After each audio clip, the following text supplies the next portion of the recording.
Aqui, Justiça Cidadã, hein? 22 horas e 15 minutos.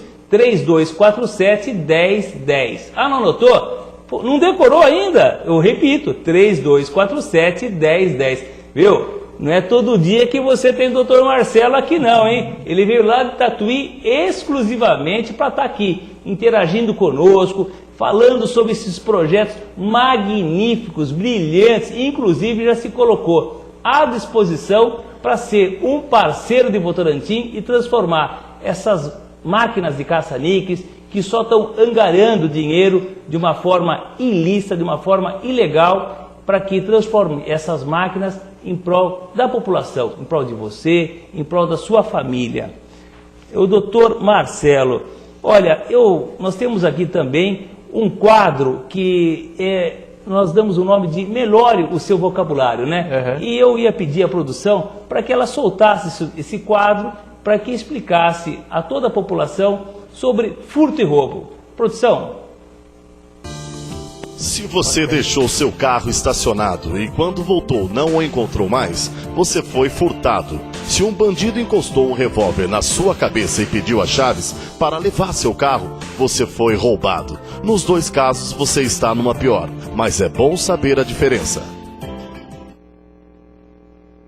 Agora você já sabe o que é furto e o que é roubo, né? Então, se você deixou o carro parado, sem que você tenha sido atingido, né, com uma grave violência ou grave ameaça, você foi furtado, né? E já o roubo existe, é o furto, mas a violência ou grave ameaça. Aqui, doutor Marcelo, as perguntas não param aqui, olha, o Renato do Vossoroca, começando cedo ajuda na conscientização quanto ao uso das drogas. Eu acho que ele quis dizer o seguinte, né, essa conscientização, quanto antes ela chegar, é melhor para fortalecer a criança, doutor? Sem dúvida, doutor Popim. A formação da personalidade da criança, né, segundo a psicanálise, aí com algumas divergências teóricas, né, nós temos que ela se dá até os 12, 14 anos. Né? Então, passando essas ideias para as crianças o mais cedo possível, elas vão assimilar e integrar isso à formação da personalidade delas. Então, sim, a resposta à pergunta, muito bem formulada, por sinal, é sim. Né? Quanto antes isso for passado às crianças, melhor, mais proveitoso. Só que o Renato não parou aí, o Renato lá do Bolso. Ele quer saber se vai estender para outras cidades. Poxa, Renato, o doutor Marcelo é juiz em Tatuí. Então, aqui nós temos outros juízes em Votorantim, em Sorocaba tem outros juízes. Afinal, cada comarca tem o seu juiz.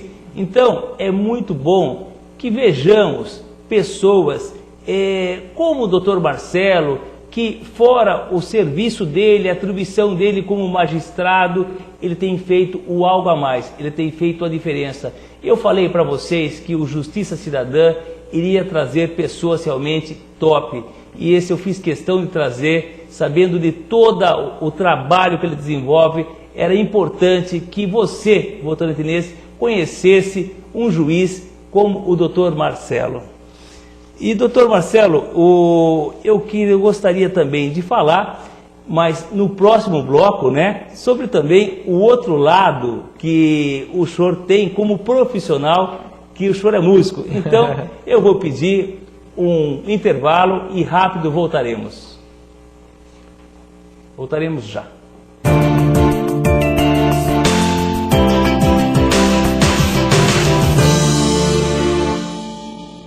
Estamos de volta com Justiça Cidadã, que esclarece a você questões sobre cidadania, sociedade e justiça.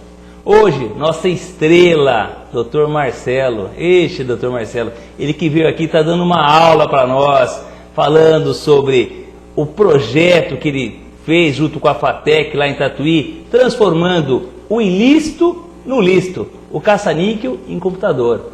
Falando também, ou seja, dessa palestra, dramatização às crianças e adolescentes, para que eles resistam à droga, porque a droga é o meio para o cometimento de outros crimes mais graves.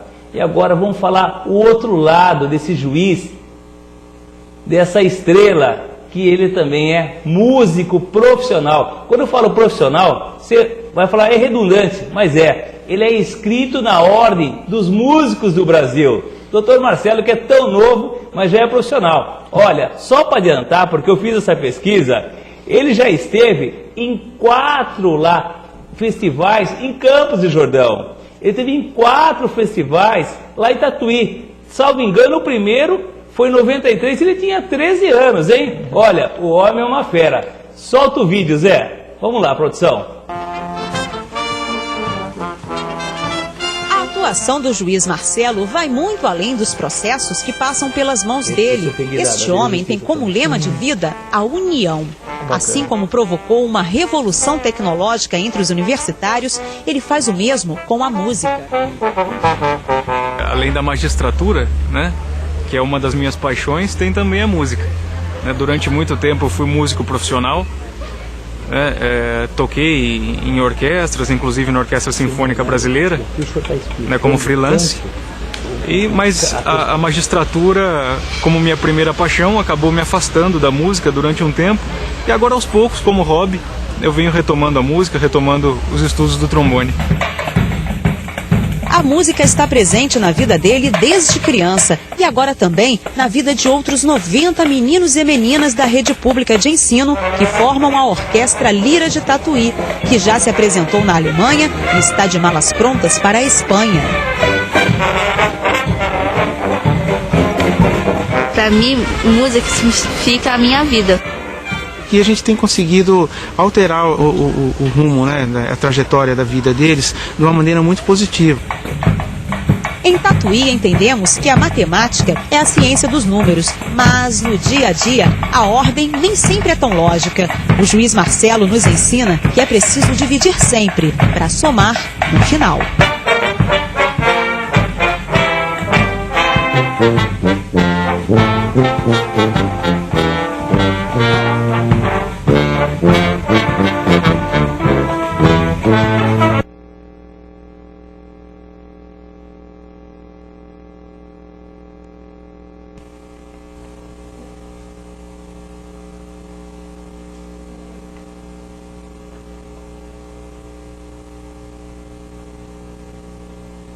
Que bacana, doutor, hein? Que bacana.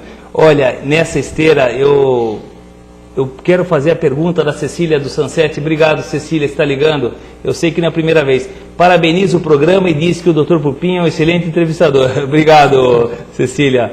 E gostaria de também se a música... Olha, parabenizo o doutor Marcelo, pela belíssima aula e gostaria de saber se a música serve como meio de inclusão social aos jovens. Sem dúvida, doutor Cecília.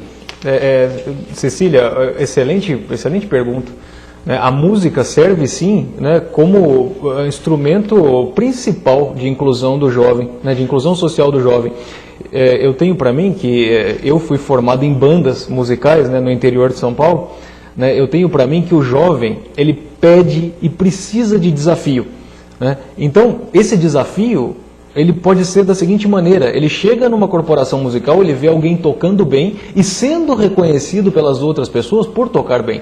Então ele vai querer se empenhar para superar aquele que ele colocou como paradigma, que ele viu que toca bem. Esse é o desafio dele. Por outro lado, se ele não tem esse desafio, ele pode encontrar esse desafio no ilícito. Ele pode querer ser reconhecido como aquele que enfrenta a polícia, como aquele que é violento, como aquele que está ao lado do traficante. E na música ele tem esse desafio de uma forma saudável. E, claro, esse desafio também pode ser dado por outras atividades, como o esporte, mas a música tem essa questão do desafio por excelência. Além do que, o jovem vai levar todo esse esforço, todo esse aprendizado que, por meio do esforço, ele consegue algo, ele vai levar isso para as outras esferas da vida dele.